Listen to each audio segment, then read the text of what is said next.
Tonight, the votes are being counted. And while the spotlight in 2024 is on the race for the White House, this is an election night that will directly impact our communities. You are choosing school board members to shape local classrooms, lawmakers to make decisions about the future of Florida, and electing law enforcement leaders. Our team is following the biggest races and breaking down the results with our roundtable of local political experts. From Channel 4, the local station, this is a Vote 2024 special, Florida's primary night. Polls closed across Northeast Florida about an hour ago. As you look live at the Duval County Election Center on the north side, results should be fleshed out a little bit more in this 8 o'clock hour. And checking in on some of the top races that we're following tonight in the Republican primary for State Senate District 7. 40% of the vote is in right now. More than 32,000 votes have been cast, and almost 17,000 of those votes have gone to Tom Leake. He is leading in this Republican primary over David Shore and Jerry James. And then looking at one of our Duval County 4 school board races that are on the ballot in District 3 between incumbent Cindy Pearson and challenger Rebecca Nathanson. This is very, very close, just a few hundred votes separating them right now.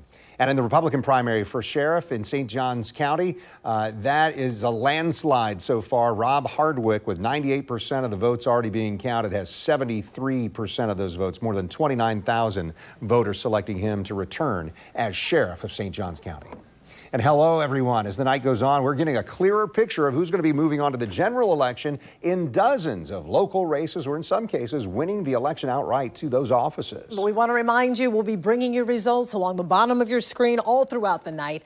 Tonight, we have a team of News4JAX reporters covering key races in our area, as well as Scott Johnson, who's live in Chicago on the second night of the Democratic National Convention.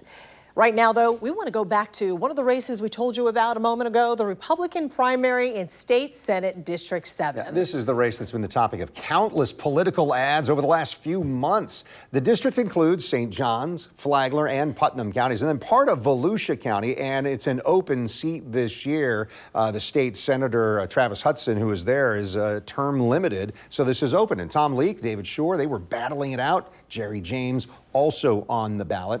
The winner will face Democrat George T. Hill in the general election in November.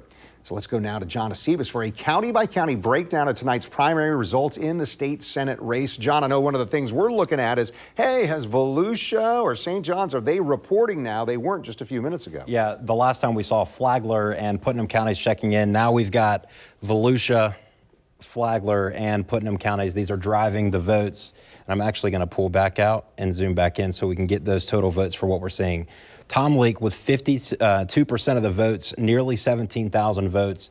That's with now 41% of the votes tallied and 41% of all the precincts. So that's what we're looking at a broad view here. St. Augustine checking in with, it looks like 0% of the votes, obviously, and 0% of the precincts. But let's go county by county, and I'll turn on the heat map. That'll show you which race is a little bit closer than the others, so kind of an indicator here. Tom Leake's still leading. I don't even think it's a shade of red, but here in Putnam County, he's got 48% of the votes with nearly 3,800. David Shore at 33% and 2,600 votes down here in this part of Volusia. Tom Leake with 59% of the votes, heavily leading over David Shore and Jerry James. And we'll sneak right back up here to Flagler. That's where Tom Leake has 50% of the votes. So one more time, I'll just hit this button right here and we'll go back to this region. Tom Leake, 16,899 votes. That's with 41% of all the votes counted and 41% of the precincts reporting. So, of course, as we go through this 8 o'clock hour, we'll get a better picture. But right now, Tom Leake with a heavy lead. Well, John, before you go, so are any of the votes coming in St. Johns County? Are we seeing any of those reported? Because that's a big deal. One of the candidates here is the former St. Johns County sheriff.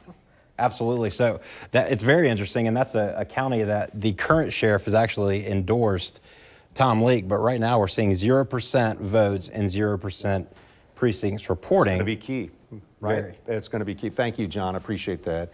We now want to bring in our roundtable of local political experts who are with us tonight. News4JAX political analyst Rick Mullaney, also the executive director of the Jacksonville University Public Policy Institute. We also have government law attorney Chris Hand, who also brings experience as a former chief of staff for the city of Jacksonville and as a press secretary for Senator Bob Graham.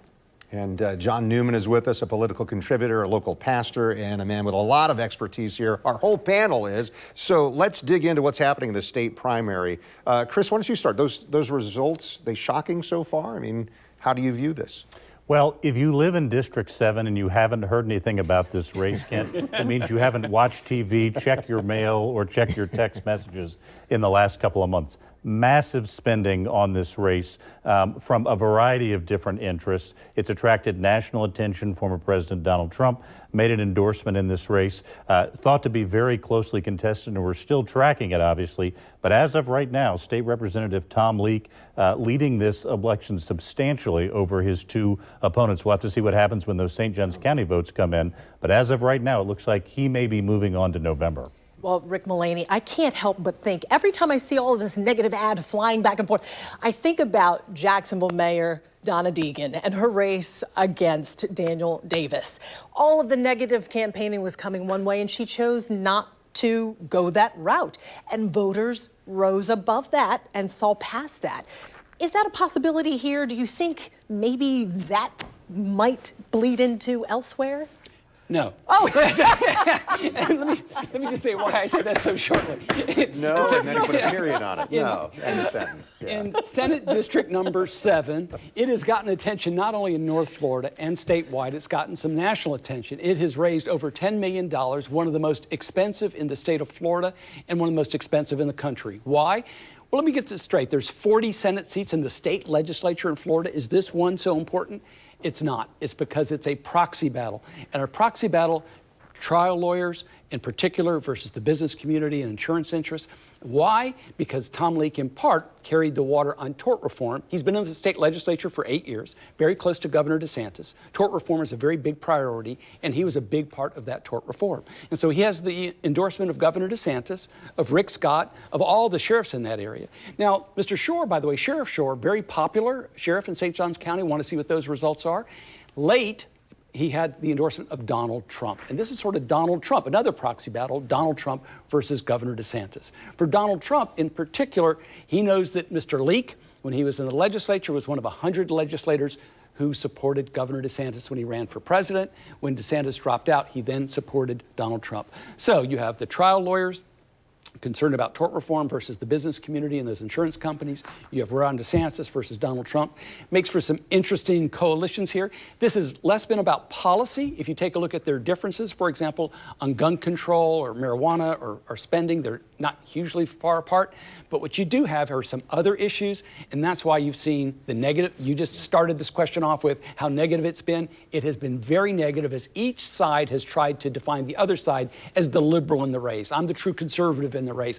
Go with me, I'm the conservative, because in the end, this district will go Republican. And John Newman, I definitely wanted to hear from you before we got away from this. You said one of the things that is a key for you is who is endorsing Tom Leek. And I pointed out at last hour when we were streaming, hey, all the sheriffs endorse the guy who isn't a former sheriff. You mentioned Sheriff Chitwood is a key for you. Yes, Michael Jude Chitwood, who was probably one of the most decorated detectives in Philadelphia police history. And of course, now he is the sheriff of Lucille County. Let me tell you how much credibility this guy has. If I was walking outside and with blue skies without a cloud, and Chitwood got in my ear and said, it's getting ready to rain gravy, I'd be going right to a restaurant to get some bucket and some biscuits. That's just how much credibility that guy has. He's a straight shooter. He doesn't care who else endorsed Leek. If he thought something was wrong with his candidacy, he wouldn't do it. A lot of credibility. He's a really good guy, independent in terms of his political persuasion, and he really is an independent. And to the other, real quickly, I think a lot of times all this money, again, to reiterate it, it just cheapens the whole process. And on some level, people are getting sick of it, even though they're going to continue to do it because negative ads work. But it is what it is. A lot of us go, oh, that's too bad. It's unfortunate that the negative ads work because you're right, we're going to keep seeing them. Yeah. All right, so thank you to our roundtable, and we'll be back with them during this hour. These days, though, the vote counting process, it tends to move pretty quickly in Florida. Soon after polls close, we get the results from many of the early and mail-in votes, and the rest of the results, they're generally completed within like an hour or two. For an idea of how many votes had to be counted, here's turnout around Northeast Florida for this primary. In Duval County, you see 19%. In St. Johns County, 25%. In Clay County, 19%. And in Nassau County, 30%. News4JAX anchor Ashley Harding is joining us live from the Duval County Election Center on the north side, where Jacksonville's tabulation process is underway. Ashley.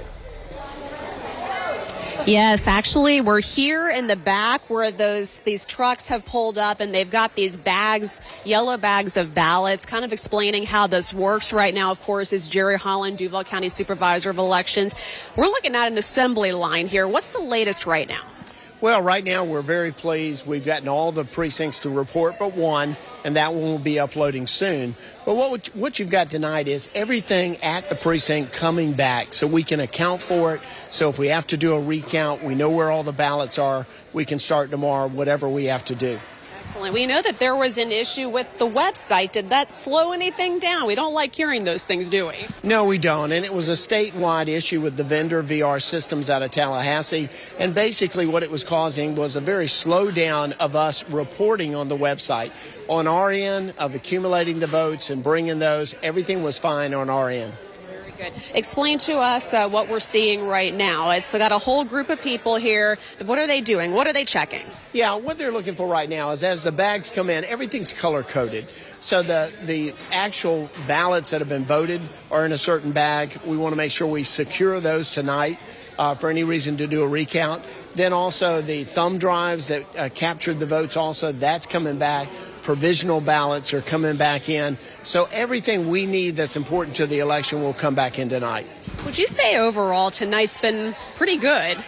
I've been pleased. I mean, there's like anything, a primary typically will work out a lot of the bugs because, again, they haven't had an election since March, these poll workers, but it works out a lot of the bugs for the November. And November will be the Super Bowl of elections, 75 to 80% turnout. So it'll be something we have to be prepared for. Excellent. Any last thoughts? Anything I didn't say that you want to wrap up with as we get closer to the finish line? Well, we appreciate the voters who came out, and we're looking forward to those in November. And make sure in November, vote early, because if you don't, you'll have long lines in November. All right, Jerry, thank you so much. Appreciate your time. Just going to show you guys once again what's happening here. These are all workers, and you see at the end of their tables, these are their stations. That's where those ballots are coming in. So we did see at least one truck, possibly some more coming in. So that really gives you the behind-the-scenes look of how this is working. Of course, we're keeping our eyes on this, and we'll keep you guys updated. Kent and Joy, I'll send it back. All right, thank you, Ashley. And up next, we're going to check back in with News4JAX reporter Ariel Schiller reporting on Duval County's school board races. A major topic this year is they just got a new superintendent and a number of issues need to be resolved. We will be right back.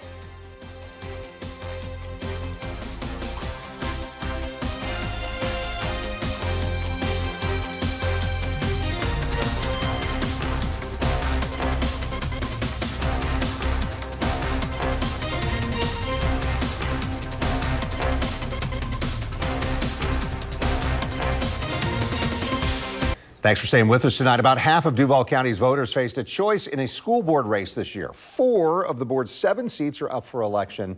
These are nonpartisan races. They're open to all voters in each district, regardless of party affiliation. These elections, they come at a crucial time for the school board. The district has a new superintendent. Schools are facing lower enrollments in light of other education opportunities. And the district is grappling with this budget shortfall and its plan to renovate and rebuild schools. Let's take a look at District 1. School board member Kelly Coker not seeking re-election. The district, it covers parts of Arlington and the northeast corner of Jacksonville. The race between Nadine Embry, who it's awfully close, but 100% of the precincts in Embry reporting here, we're seeing that Tony Ricardo is ahead 54% to 46%. We are going to take a look at now. District 3 is the other, yeah. Let's take a look at District 3, where It covers San Marco, Lakewood, parts of Mandarin, the South Side. School board member Cindy Pearson seeking re-election. She said her goal within the next 4 years is to see improvements in student attendance, engagement, achievement. She is up against Rebecca Nathanson, who pointed out that one of her top issues in the race is the literacy crisis. 100% of the votes in, Cindy Pearson, 51% to 49%. Separated by fewer than 300 votes right there. Wow. All right, now let's take a look at District 5. Yeah, District 5 includes downtown, Riverside, Avondale, Ortega, and parts of northwest Jacksonville on the west side. Board member Warren Jones wasn't able to seek re-election due to term limits, so we've got Reginald Blount is an adjunct professor and assessment coordinator at FSCJ with 41% of the votes right now. Nashawn Nix worked on Jacksonville Mayor Donna Deegan's transition committee for transportation. He's in third right now, 19%. And Hank Rogers started his professional journey as an assistant in the Florida House of Representatives. He's got 40% of the vote here. There are a few more precincts to report here. We're at 96% reporting there. If no candidate tonight gets more than 50% of the vote, and it looks very, very unlikely, right? The top two vote getters would advance to the November general election. And in District 7, school board member Lori Hershey not seeking re-election due to term limits. District covers parts of Mandarin on the south side, and Melanie Bolduc has been a teacher for 24 years. She also ran for the seat in 2016. She is going to be elected here. Sarah Mannion, an attorney, this was the first time that she had ever run for public office. Over the last few months, some of these school board candidates have been getting their message out to voters through candidate forums. Yeah, News for Jax reporter Ariel Schiller has been at those forums. She has been talking with these board candidates at those events and in other interviews, and she's joining us now live with a closer look at these races. Ariel? Kent, like you said, I've spoken to about 8 out of the 9 candidates that are running for school board. And looking at District 3 is interesting because we have current school board member Cindy Pearson, who's hoping for a second term. She's being challenged by Rebecca Nathanson, and she's one of 3 candidates in our area that's endorsed by Governor Ron DeSantis. I caught up with both candidates today. They were both in good spirits, visiting polling places throughout District 3. I spoke with current school board member Cindy Pearson about her hopes for a second term. What are your platform points and what are you hoping to accomplish if you're reelected? Sure. On the budget front is bringing our expenses in line with our revenue. And on the student achievement front, it's bringing us up into the top of the Big 7 districts. And then with neighborhood schools, making sure we have pathways in every neighborhood in Duval County where parents feel comfortable that they have a choice they like from elementary to middle to high school. I also spoke with Rebecca Nathanson, who shared what she's hoping to accomplish if she's elected. Literacy rates, and I think we can tackle those with a laser focus on the comprehensive evidence-based reading plan, but also that ties into funding. If we can look at how our dollars are allocated and funnel more of them to the classroom, I think we can address some of those issues, perhaps with more paraprofessionals or more teaching resources for teachers, or hopefully maybe reducing class size to help with that. But the other big priority I have is to address student safety. A lot of families are leaving the school district in the middle school years, and I hear from parents over and over again it's related to school safety and classroom discipline. Now, the other races in the school board races are districts 1, 5, and 7. All of those school board seats will have new faces in a few months, but District 5 does have the potential to go to a runoff because there are 3 candidates running for that seat, but we'll have to see what those results tell us. Reporting live, Ariel Schiller, Channel 4, the local station.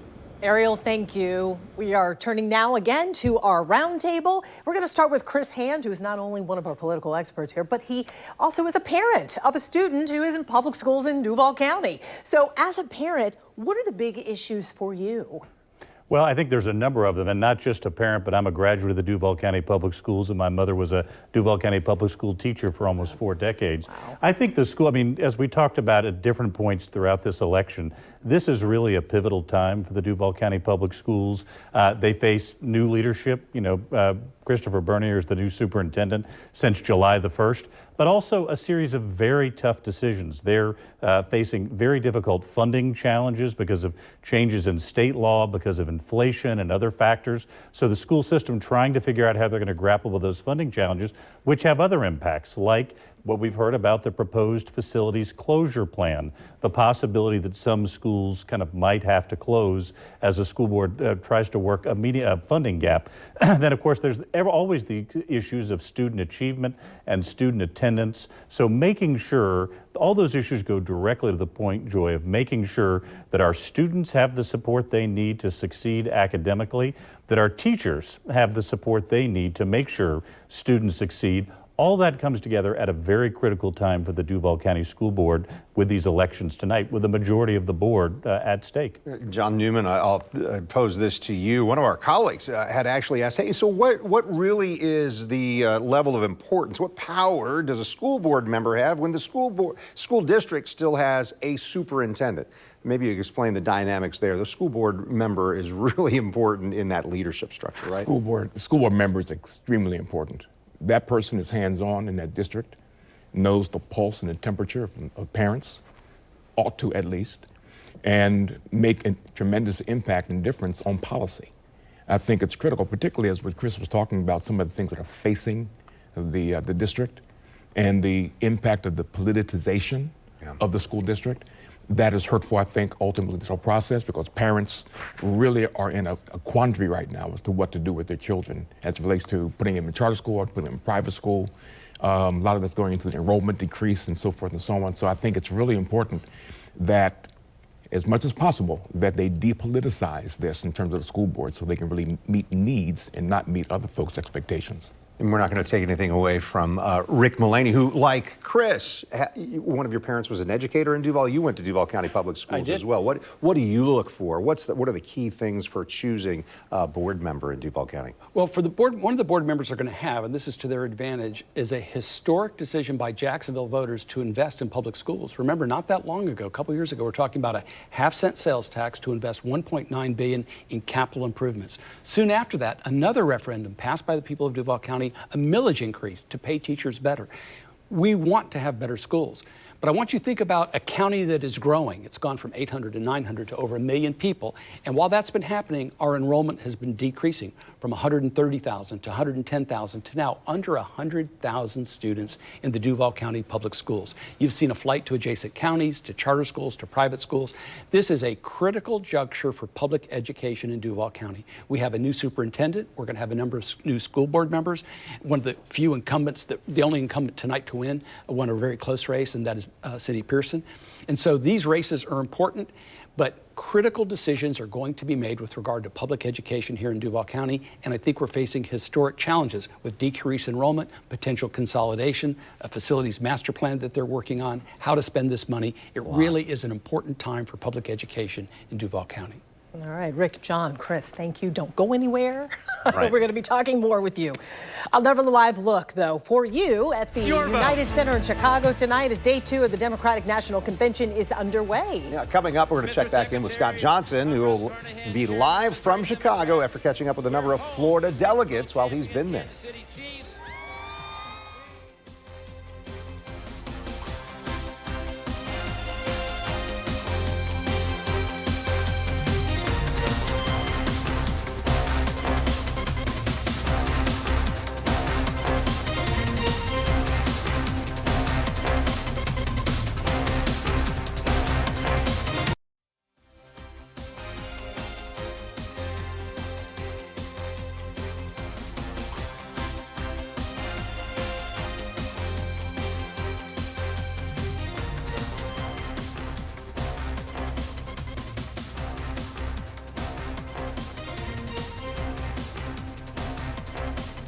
Well, polls in Northeast Florida, they've been closed about an hour and a half now. As more results come in, we're getting a clearer picture of the outcome in some of the key races. We saw some of those results we were showing you just before we started there, but this is a look at the Republican primary for State Senate District 7, that heated race between David Shore and Tom Leake.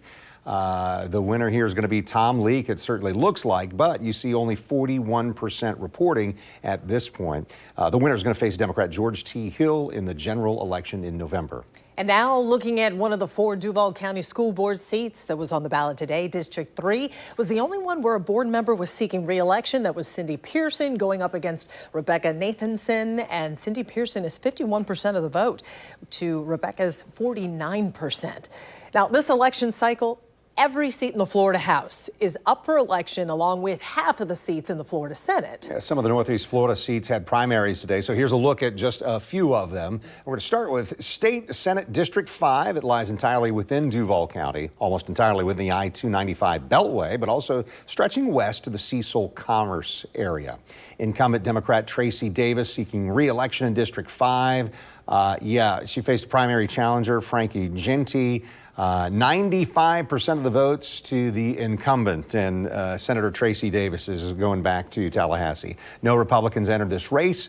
There was a write-in candidate who filed for the general election, so she will have to run in November as well. Shifting over to the Florida House, we start with District 13, which includes much of northwest Jacksonville and the near west side. Democrat Angie Nixon seeking re-election there, as you can see, with 81% of the votes in. She has 81% to Brenda Priestley Jackson's 19%. Brenda Priestley Jackson, a former Duval County School Board member and Jacksonville City Council member. District 14 includes parts of east side and north side of Duval County, including Arlington. That's the map right there for you. Democratic incumbent Kimberly Daniels facing 2 primary challengers. Florida House District 14 here. Daniels against Lloyd Culker and Teresa Wakefield Gamble. Daniels coming out the winner tonight with 64% of the vote. And now let's take a look at District 18. That includes the northern half of St. Johns County. Florida House District 18, that was an open seat. Republican Cindy Stevenson, first elected to the House in 2015, can't run again because of term limits. The Republican primary included Kim Kendall, who used to be a former FAA air traffic controller, and Nick Primrose, the chief in regulatory compliance at Jacksport. You see Kim Kendall there with 58% of the vote. Almost all of the votes are in. Nick Primrose with 42%. Next, the winner faces Democrat Keith Matthews, who has no primary opponent in the general election in November. All right, so as we've told you, there's only one statewide race in today's Florida primary election. It was the Republican and Democratic primaries for U.S. Senate, setting up the general election for the seat currently held by former Governor Rick Scott. Scott faced 2 challengers in his Republican primary. There you see the results. Overwhelmingly, Rick Scott winning this race, 84%. Next closest person is Keith Gross, 9%, and John Columbus, 6%. On the Democratic side, it was a bit lopsided as well. Debbie McCarcel Powell, the former U.S. representative, with 69% of the votes, more than 703,000 voting for her. John Acebas joins again with a county-by-county look at these 2 U.S. Senate primaries. John? Yeah, absolutely. When we were reading the AP poll reports, this is kind of what was suggested, a Rick Scott, Debbie McCarcel Powell showdown, but we'll take a look at the numbers from a statewide perspective here. This is a color-coded map, so the red you see here is reflective of Debbie McCarcel Powell, who has 69% of the votes and over 704,000 votes.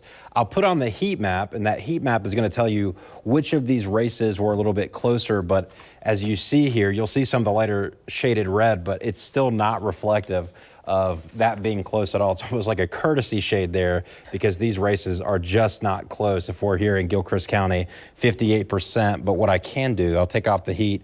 What we did see is Stanley Campbell won in Gadsden County. These are a little bit smaller counties that he won. 43% of the votes out of a total 7,800 votes there in Liberty County, another small county, just 513 votes. But he won 38% and 194 of those votes. This is all precincts reporting and 99% of the votes. Let's go ahead and go to the Republican primary here. Rick Scott, 2-time governor, and of course the incumbent. An absolute landslide. Let's see if I can put on the totals here.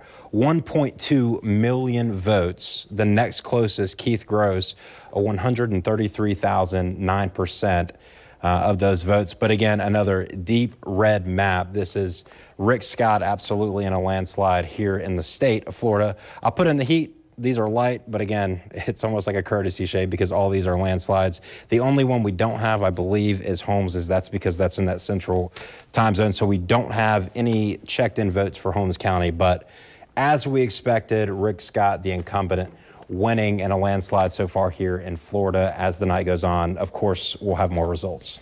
Thank you, John. Well, right now in Chicago, the second night of the Democratic National Convention is underway. Building up to tonight's headliner, former President Barack Obama. Thursday night, Vice President Kamala Harris will formally accept her party's nomination for president. And all week, the delegates are focused on putting together their party's plan for a victory in November. News4JAX reporter Scott Johnson live at the United Center. Scott, you talked with the head of the Florida Democratic Party. I did, and she is saying a lot, along with a lot of Democrats out here.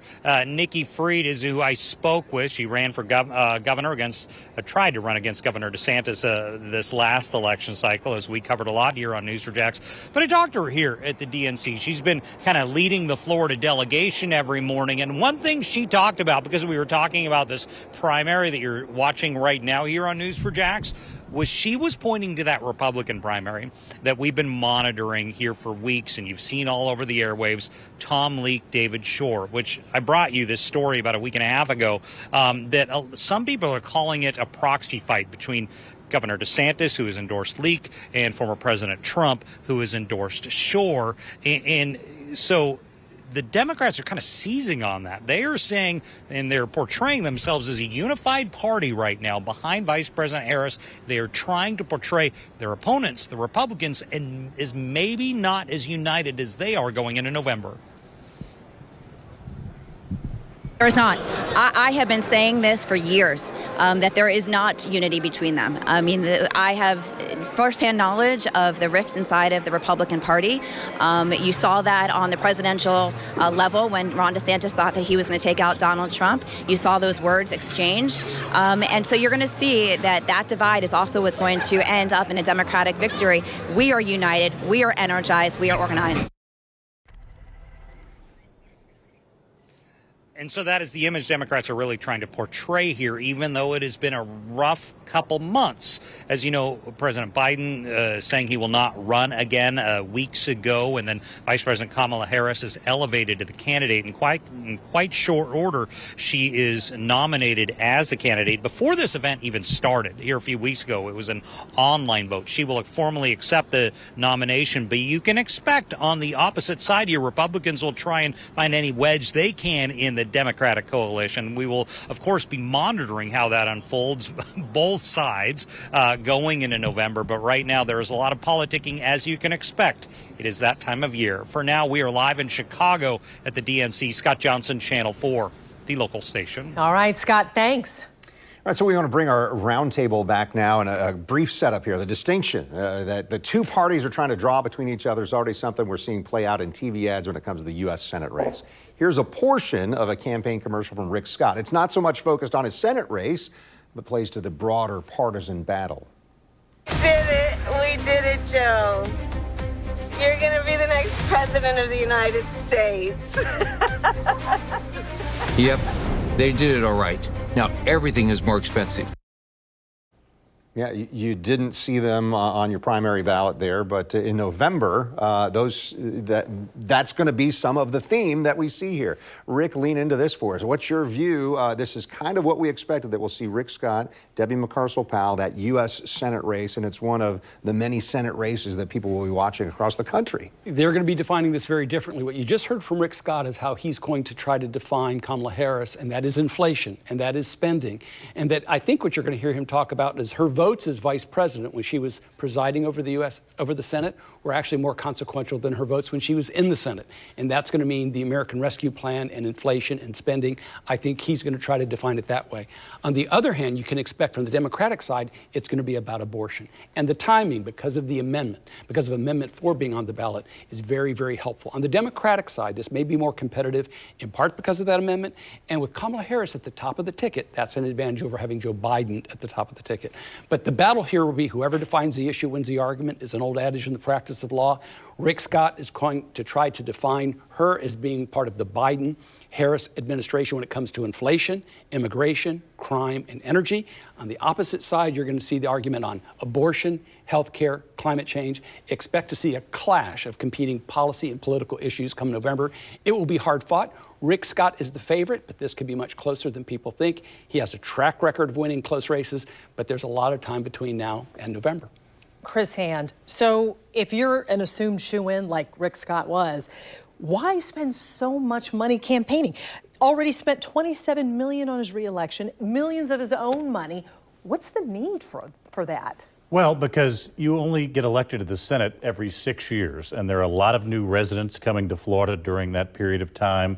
A lot of folks who don't know who Rick Scott is. In some recent polling we've seen, a surprisingly large number of Republicans and Democrats and independents didn't know that Rick Scott was their incumbent United States Senator. So there's always a need, no matter how long you've been in politics, to introduce and reintroduce yourself to the voters. But Joe, I think this comes down to it's going to be a really interesting question this fall, is how competitive is Florida generally at the statewide level? How close will the presidential contest be? How close will the U.S. Senate contest be? Rick just alluded to this, but here are the margins by which Rick Scott has won his last 3 statewide elections. 1%, 1%, 10,000 votes. So he is accustomed to running really close elections. We'll have to see if that's the case again here in November. It's going to be determined a lot by what happens at the top of the ballot in the presidential race and some of these other factors like amendments and other issues, how they play into the campaign. Yeah, John Newman, what's the antidote? What's the response from, in this case, the Democrat Debbie McCarcel-Powell, if she's getting hit with, you're tied to what we see at the top of the ticket? Isn't it the same for a Democrat to say, well, Senator Scott, Republican supporter of Donald Trump, I'm going to turn the tables on you? Absolutely, they're going to do that because right now, with the change in the election with not former, but current President Biden stepping down, the whole dynamic of the race has changed. And the polls, even generically, Democrat versus Republican, the polls have gotten tighter. And so at the end of the day, it's going to come down to the ground game. And they're absolutely, as my friend Rick said, they're going to actually tie the overall messaging of the Republican Party from the top, Trump, and all of the other aspects of the antics and the atmospherics that he brings to the table. They're going to label that to Rick Scott. And that can have an impact. And right now, the Democratic Party is ahead of the Republican Party in terms of the ground game with the presidential election around the country. That could impact the turnout in Florida. So even though Florida's got 1 million more registered voters right now, they're doing well there. But in the villages, you're having consistent Harris rallies with 500 golf carts. That's an indicator.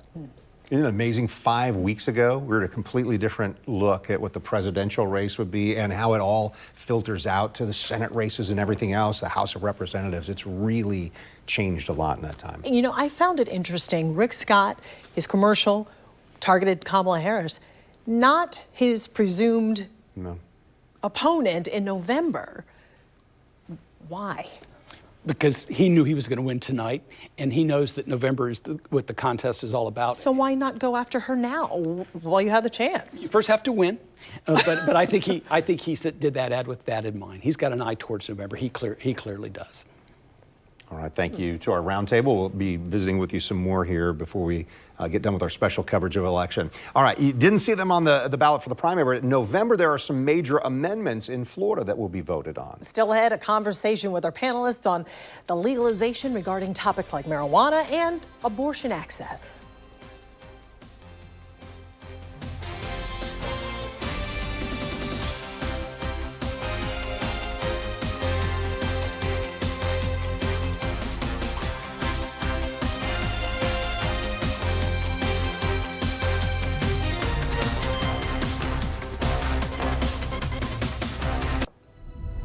St. Johns County voters face choices in some heated races this election. As we mentioned, State Senate District 7, and then that race between David Shore and Tom Leake. It includes St. Johns County. Republican voters there also had a primary election for sheriff on their ballots. Sheriff Rob Hardwick is seeking a second term, and it looks like he will get that. Challenging him, Jim Priester, a 27-year veteran of the St. Johns County Sheriff's Office, who retired in order to run for sheriff.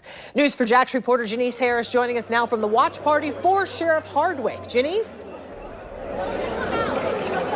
And it is now a celebration at what initially was a watch party here right behind me for Sheriff Hardwick, as he will now serve a second term as the sheriff for St. Johns County. Definitely a celebratory event here inside of the barn here in St. Johns County, where there are many of his supporters extremely excited about the fact that he has won his second term. In addition to that, we're going to hear from him in just a couple of minutes. Right now, he's been shaking hands and taking photos with his supporters, also very happy about this second term that he will have. In addition to that, we've also been following the Senate seat for District 7. Yes, I am live. One of his supporters asking if we are live. Shifting gears for just a moment from the sheriff's race to the Senate seat for District 7. Hearing right now from the FRSCC, they put out a statement specifically about the primary election, saying that they want to go ahead in advance and to congratulate Tom Leak, among many others that they also were supporting, Keith Truenow, Randy Fine, and Ed Hooper, on their decisive primary wins. Candidates matter, and these gentlemen have proven records of delivering for the folks they serve. As you might recall, that was also a race where we'd seen some very interesting ads from Shore and also from Leak during this race, but the FRSCC already congratulating him. But again, back here at the watch party, now a celebration party for Sheriff Hardwick. We'll hear from him in just a couple of minutes about his second term and what he plans to do next as sheriff in St. Johns County. Reporting live, Janice Harris, Channel 4, the local station. Thank you so much, Janice. In the general election, Florida voters will face choices on 6 proposed constitutional amendments. You've likely heard of a few of them. In fact, TV ads are already airing on one of the issues. That's Amendment 3, which would legalize recreational marijuana for adults in Florida. Right now, medical marijuana is permitted, so this amendment would expand on that.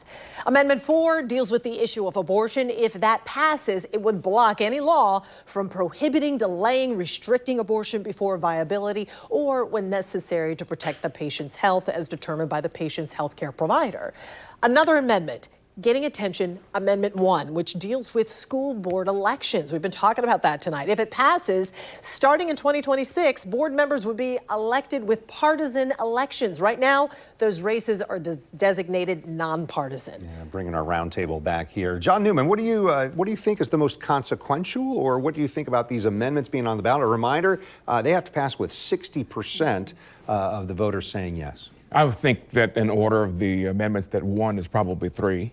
And the most important is going to be access to women's health care. And certainly it's going to be important in terms of legalization of marijuana, because it affects across the demographic. It affects the elderly, who oftentimes people don't realize they're taking it to help them.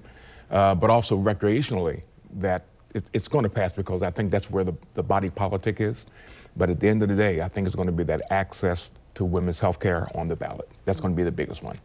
Let's talk about marijuana. This is the 5th time to attempt to legalize marijuana in the state. Got kind of close before, but do you see this passing in November? Yes. I've been dropping the mic. I've been doing this a couple of times. Yeah. The polling suggests that it will. Now, remember, already statewide, you've passed marijuana use for medical purposes. Yes. You see a lot of money behind this. You see the trend lines. The initial polling suggests that it's going to pass. Not as strong as Amendment 4, and I do agree with John. Amendment 4 is the real big one here.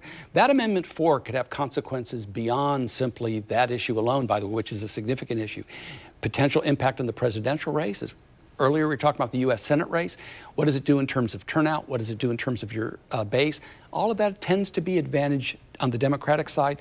But on the marijuana side, the polling suggests this is a closer one. And there's a lot of back and forth here. The pros and cons of this will be much debated. You're going to see a lot of ads on this as we go through Election Day. But in the end, the polling suggests it's going to pass much closer. You can expect Amendment 4 very likely to pass on women's health, on the abortion issue. Yeah, Chris Hand, how do you get an issue like that, an amendment passed with 60%? Because usually we're a little closer than that. This is a big deal. deal to get past that threshold. Well, it is, and I was going to talk about what are those stakes and how do you actually get there. In 2006, Florida voters changed the Constitution to require 60% plus one of the vote to pass a constitutional amendment. As Rick said, several of these amendments, both Amendment 4 and Amendment 3, right now, according to polling, are above that 60% threshold. But there's going to be a ton of money invested in these amendments between now and November. A variety of public figures who are going to invest a lot of their own political capital. For example, Governor Ron DeSantis has already made it clear he's going to oppose both Amendment 4 and Amendment 3, and so it'll be interesting to see how that campaign, both pro and con, comes together. But let's not forget about Amendment 1. There's going to be a lot of focus on Amendment 4. I agree. That's a sort of a fundamental freedom issue here in Florida. It's going to be discussed. Amendment 3, obviously a potentially huge economic impact. But Amendment 1 goes to what we've been talking about at several other points tonight.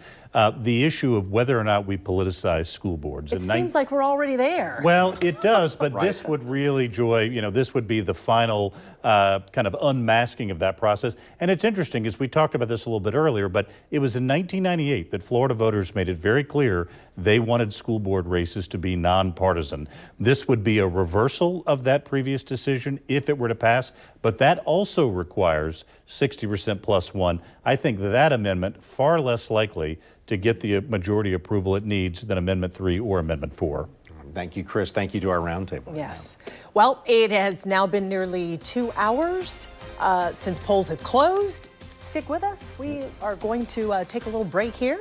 Some races clearly decided, but we will be right back.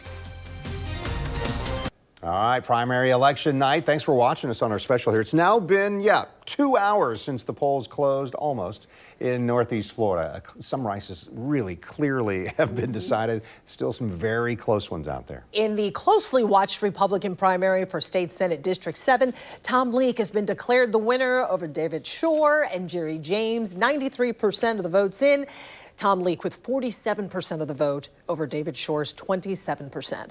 Of note, in St. Johns County, where Shore was sheriff for 16 years, you see he is in second place here behind Leek and Jerry James in third. One of 4 Duval County School Board races very close tonight. In District 3, incumbent Cindy Pearson with that narrow lead over a challenger, Rebecca Nathanson. All precincts are reporting.